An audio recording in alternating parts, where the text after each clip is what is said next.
एक बड़ी खबर का रुख कर लेते हैं। थोड़ी देर में गुवाहाटी में शिंदे गुट की बैठक, आगे की रणनीति पर चर्चा करेंगे शिंदे। आज एक और शिवसेना एमएलए पहुंच सकता है गुवाहाटी, और कुमार गौरव दे इस खबर पर ज्यादा जानकारी। सबकी नजर वही है गुवाहाटी पर कुमार गौरव की अगली रणनीति शिंदे की क्या होगी।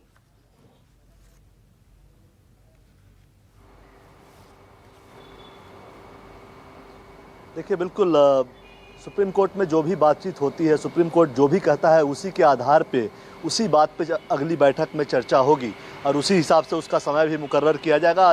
रही बात विधायक के पहुंचने की, तो लगातार कल भी एक विधायक आए थे जो मंत्री थे, 8वें मंत्री यहां पहुंच गया। एक या दो विधायक के आज और भी पहुंचने की खबर है। लगातार शिंदे ग्रुप मजबूत होता जा रहा है, इसमें कोई दो राय नहीं है। लेकिन बहरहाल आज का जो माहौल होगा वो यही होगा कि सुप्रीम कोर्ट में क्या होता है, उसके बाद यहाँ आगे की रणनीति तय की जाएगी।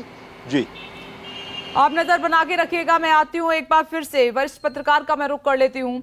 संदीप जी, जो मेरे सहयोगी विनोद जगदाले ने कहा कि एकनाथ शिंदे के पास ऑप्शन वही है, अंदर ही मौजूद है जहां पर वो रुके हुए हैं, तो एमएनएस की तरफ क्यों जाएंगे?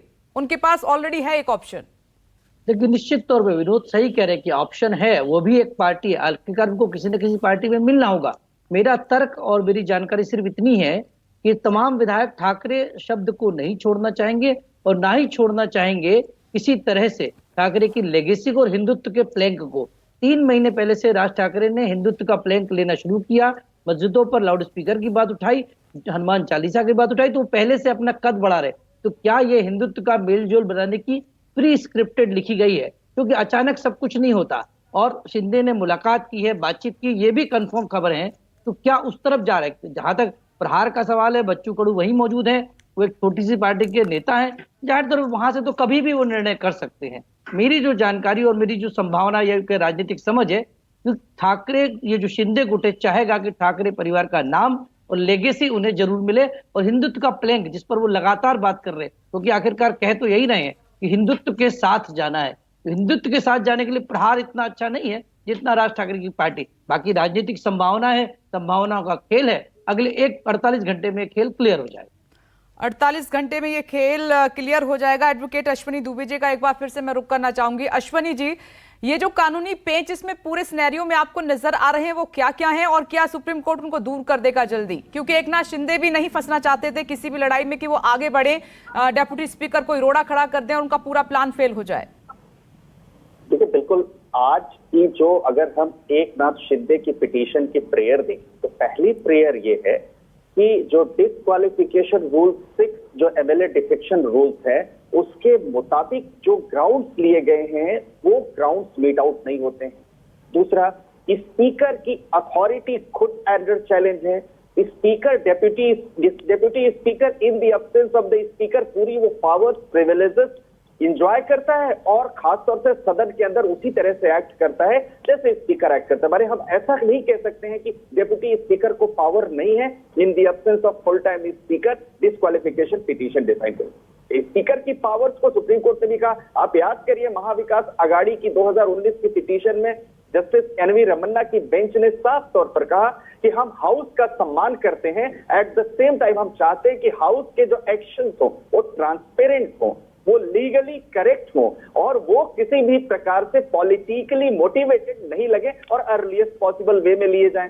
तो ये एक बड़ा विषय है। परंतु ये भी एक सबसे बड़ी बात है कि स्वयं जिसको हटाने के लिए, रिमूव करने के लिए मोशन ऑलरेडी पेंडिंग है, वो तो एक बायस पार्टी हो गए। तो क्या उनको दूसरे एमएलए की माने उनके डिस्क्वालिफिकेशन पिटीशन को डिसाइड करने का राइट है? ये भी सुप्रीम कोर्ट देखेगा। एक सबसे बड़ा जो विषय वो ये है कि अगर आप याद करिए तो 21 जून को ही इन 37 एमएलए ने लिख करके 2 बातें वहां पर विधानसभा में भेजी। पहला कि जो अजय चौधरी का अपॉइंटमेंट हुआ लेजिस्लेचर पार्टी में एकनाथ शिंदे को रिमूव करके, वो कॉन्स्टिट्यूशनली करेक्ट नहीं है, क्योंकि कॉन्स्टिट्यूशन के अंदर खास तौर से, और जब सदन के अंदर नेता बनाया जाता है तो नेता को रिमूव करने का भी जो मेंबर्स हैं जो कैबिनेट के, उनके साथ उनकी एड एंड एडवाइस पर होगा।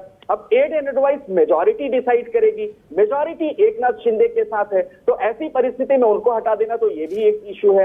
दूसरा, उन्होंने कहा कि चूंकि हमने ऑलरेडी स्पीकर की अथॉरिटी को चैलेंज कर दे, बड़े वेल प्लान्ड वे में, बड़े ही लीगली करेक्ट तरीके से ये सारी की सारी गतिविधियां चल रही हैं। किसी भी परिस्थिति में एकनाथ शिंदे का जो रेबल गुट है शिवसेना का, उसने किसी भी लॉ का वायलेशन नहीं किया। आप किसी भी स्टेटमेंट को उठाइए, पॉलिटिकल पार्टी की उनके उसको उठाइए, किसी भी स्टेटमेंट में उन्होंने शिवसेना के खिलाफ, बाला साहेब ठाकरे के खिलाफ, हिंदुत्व के खिलाफ नहीं बोला।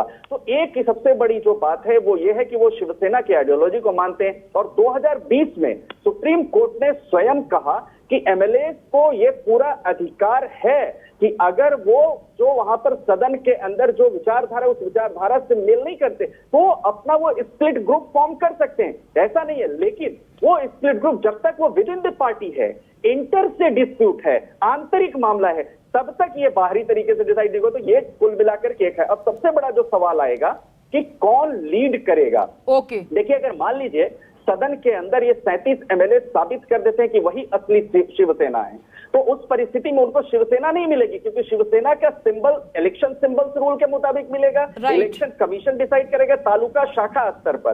परंतु ये जरूर होगा कि शिवसेना के रेबल ग्रुप रहेंगे और स्प्लिट करने के लिए, स्प्लिट ग्रुप बनाने के लिए सुप्रीम कोर्ट ने 2020 में खुद ही कहा कि आप अपने विचार रख सकते हैं। ठीक है अश्वनी जी, आप इसकी डिटेल समझा रहे हैं, लेकिन देख लेते हैं कि सर्वोच्च अदालत क्या कहती है इस मामले को लेकर। मेरे साथ शिवसेना लीडर संजय द्विवेदी जी भी मौजूद हैं। संजय जी, मात्र 2 से 3 दिन बीजेपी कह रही है महाविकास अघाड़ी के बचे हैं, उसके बाद रूल करेंगे हम।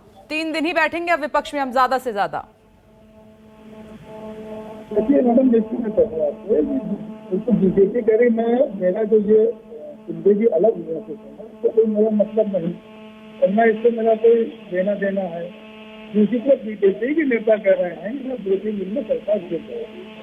अब पहले सूरत में रहते हैं, असम में है, ऐसा होगा कौन करते हैं, इसका भी बहुत बड़ा प्रश्न है जो जनता करना। दूसरा मैं भी एक चीज देख रहा था कि शिवसेना को खत्म हो जाएगी संगठन, सरकार चली जाएगी, सरकार नहीं जाएगी, सरकार कैसे चली जाएगी मैं समझ रहा हूँ। अब 8-9 दिन हो गए हैं।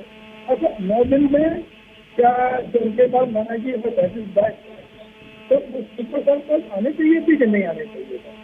अब तो चलो मामला सुप्रीम कोर्ट में गया, अब तो जाने का सुप्रीम कोर्ट में जो लोग चाह रहे थे सुप्रीम कोर्ट चलेगा, मामला लग जाए।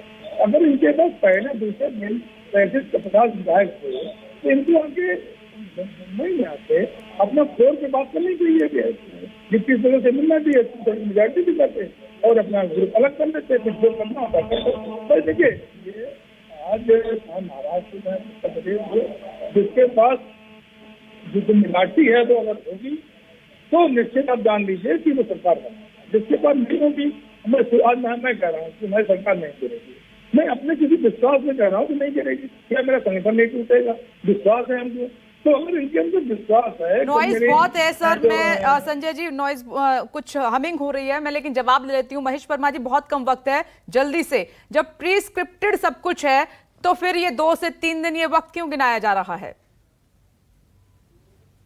नहीं, देखिए, मैंने तो आपसे शुरू में ही कहा कि सरकार की बचने की गुंजाइश कम बची है और अब जिस स्तर पे ये चला गया है सुप्रीम कोर्ट में, उसमें तो साफ दिख रहा है कि 113 जो है भाजपा के पास है, 52 अब एकनाथ शिंदे जी के पास है। तो इसको तो कोई झुटला नहीं सकता है।